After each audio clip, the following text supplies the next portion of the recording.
Hi friends, நீ நான் காதல் அப்கமிங் ரிவ்யூ பார்க்கலாம். நம்ம ஒன்று சொன்னோம்னா அவள் 9 பாடுவாளே, வாயை திறந்தா மூடாமல் பேசுவா. இன்றைக்கி என்ன அமைதியாக போகிறாளே அப்படின்னு அபியை பார்த்து ராகவ் யோசிச்சு பார்க்குறாங்க. அடுத்து இங்கே பார்த்தீங்கன்னா ஆகாஷ் அப்பா என்ன பண்ணுறாங்க, என்ன இது இன்னும் இந்த பொண்ணு கூட பேசிக்கிட்டே இருக்கானே, இவனை எப்படி மாற்றுறது அப்படின்னு பயங்கரமாக பிளான் போட்டுட்ருக்காங்க. அதை அங்கிட்டு இருந்து பார்க்குறாங்க முரளி.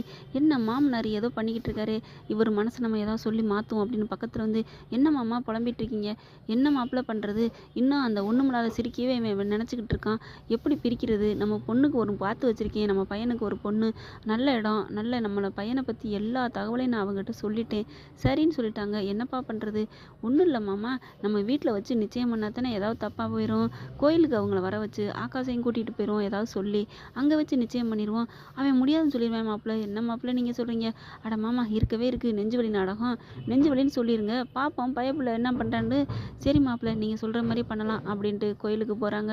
பொண்ணு உடையும் வர சொல்லிடுறாங்க. அந்த பொண்ணு மாப்பிள்ளை குறிப்பாக நிறைய பேர் அங்கேருந்து வரல. இங்கே பார்த்தீங்கன்னா ஆகாஷ் ராகவ் எல்லோரும் கோயிலுக்கு போகிறாங்க. இங்கே அபி மனம் உடஞ்சி அப்படியே ஒரு சோகமாக உட்காந்துருக்காங்க. ஏன் இப்படி எங்களுக்கு மட்டும் இவ்வளோ சோகத்தை கொடுக்குற அப்படின்னு முருகாட்ட வேண்டிக்கிட்டு இருக்காங்க. அப்படியே இங்கே ஆகாஷ் அவங்க அப்பா அம்மா எல்லாம் இருக்க அபி பார்க்குறாங்க கோயிலில்.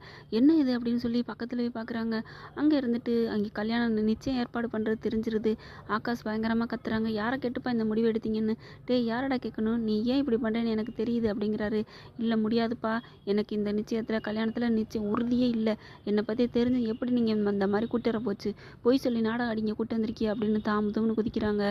அங்கே பொண்ணை பார்த்து, ஏமா உனக்கு கொஞ்சம் கூட அறிவில்லை, எனக்கு சம்மதம் இல்லாத இடத்துல சொல்லி தானே இருக்க எங்கள் அப்பா சொல்லியிருக்காரு, மறுபடியும் என்னை கல்யாணம் பண்ண இங்கே வந்திருக்க, என்ன இப்படிலாம் பேசுகிறீங்க. ஆமாம் என்னோட நான் சொல்லித்தான் ஆகணும். உடனே பொண்ணோட அப்பா, ஏப்பா அப்படி பேசுகிறீங்க, பெற்றவங்களுக்கு மரியாதை கொடுப்பா, ஐயோ என்னையா மரியாதை கொடு அது இதுன்னு பேசுகிறீங்க, பொண்ணுங்களுக்கு பிள்ளைங்களுக்கும் மரியாதை கொடுக்கணும், அதை விட்டுட்டு பிடிக்கலன்னு சொன்னதுக்கப்புறமும் கல்யாணம் பண்ணி வந்தால் என்ன அர்த்தம், எங்கள் அப்பா மரியாதையை பேசுங்க அப்படின்னு பொண்ணு சொல்கிறாங்க.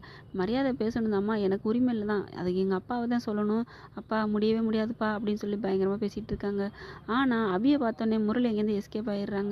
பார்த்தீங்கன்னா என்ன பண்ணுறாங்க, எங்கே இவர் இன்னும் காணுமே அப்படின்னு சொல்லி மாப்பிள்ளையை காணுமேன்னு ஆகாஷ் அப்பா தேடுறாங்க. ஆனால் முரளி அங்கிட்டு ஒளிஞ்சு நின்று பார்த்துட்டு இருக்காங்க. யோ சீக்கிரமா அப்படி நெஞ்சு வலி ஆரம்பியா அப்படிங்கிறாரு.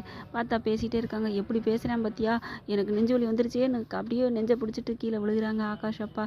எல்லாரும் அப்படியே பக்கத்தில் வந்து, ஐயோ என்னங்க ஆச்சு என்னங்க ஆச்சு அப்படின்னு கேட்குறாங்க. அப்படி போடியா இப்படி தான் என் நடிக்கணும் அப்படின்னு முரளி அந்த பக்கம் இருந்து பார்த்துட்டு இருக்காங்க. பயங்கரமாக பேச பேச அபி வந்து பக்கத்தில் வர போகிறாங்க. யோ என்ன நான் உன்னை சும்மா விட மாட்டேன் அப்படிங்கிற மாதிரி. ஆனால் அப்படி கண்ணை காமிச்சிடறாரு ராகவ், பேசாமல் அமைதியாயிருன்ட்டு. ஆகாஷ் சும்மா சொல்லக்கூடாது, பிடிச்ச பிடியில் உறுதியாக இருக்காங்க.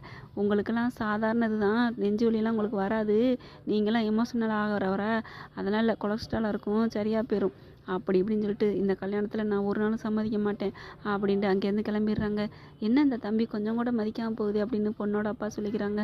அதுக்கப்புறம் சித்தப்பா வாங்க நம்ம போவோம் ஹாஸ்பிட்டலுக்கு அப்படின்னு ராகவ் சொல்ல, இல்லைப்பா அவங்க சொல்லிட்டு போனானே, அவன் கொடுத்துட்டு போன டோஸே நிறைய இருக்குது, அதனால ஆஸ்பத்திரிலாம் வேணாம் சரியாக போயிடும் அப்படின்னு தண்ணியை வாங்கி குடிச்சிட்டு எந்திரிச்சிடுறாரு. ஏன்னா ஹார்ட் அட்டாக்கு நாடகம் செல்லுபடி ஆகலை. அதுக்கப்புறம் என்ன பண்ணுறாங்க, கோச்சிக்காதீங்க சம்மந்தி அப்படின்னு பேசுகிறாங்க. பரவாயில்லைங்க நீங்கள் சொல்லித்தான் கூப்பிட்டு வந்தீங்க, தம்பி எப்படியும் பெற்றவங்களுக்கு மதிப்பு கொடுப்பாருன்னு நினச்சி வந்தான், பரவாயில்ல பார்த்துக்கலாம் அப்படி அங்கேருந்து கிளம்புறாங்க. இருடா உன்னை எப்படியாவது சம்மதிக்க வைக்கிறேன் அப்படின்னு பேசிகிட்டு இருக்காங்க.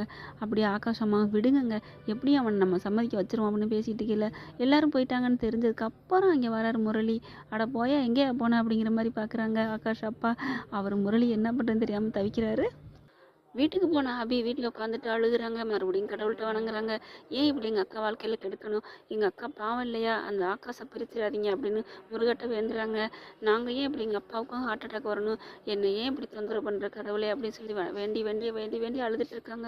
அடுத்து பார்த்தீங்கன்னா நாளைன்னு போடுறாங்க புட்டிக்கு வைக்கிறதுக்கு. அந்த அவியை சம்மதிக்கணும் பாட்டி சொன்னாங்க இல்லையா, அதனால ராகவ போய் அவியை பிடிச்சி கெஞ்சி கேட்குறாங்க. என் பேரை சொல்லி அழுத்தமாக கூப்பிடணும், அப்போ தான் நான் வரவே சம்மதிப்பேன் அப்படிங்கிறாங்க. அதுக்கப்புறம் அபி அப்படிங்கிறாங்க. சத்தமாக சொல்லுங்கள் காதில் விழுகலை அப்படிங்கிறாங்க. மறுபடியும் அப்பி எங்கள் வீட்டுக்கு பொட்டிக்கு வைக்கிறதுக்கு வர்றீங்களா அப்படின்னு அழகாக அப்படியே காதல் ரசம் சொட்ட சொட்ட கேட்குறாங்க கெஞ்சுற மாதிரி. சரி சரி ஓகே அப்படின்னு அபி சிரிக்கிறாங்க. அதோட முடிச்சிருக்காங்க. ஓகே ஃப்ரெண்ட்ஸ், பார்க்கலாம் என்ன நடக்குதுன்னு. உங்கள் பொண்ணான கையால் ஒரு லைக்காக போட்டு சப்ஸ்கிரைப் பண்ணிடுங்க. Thank you friends.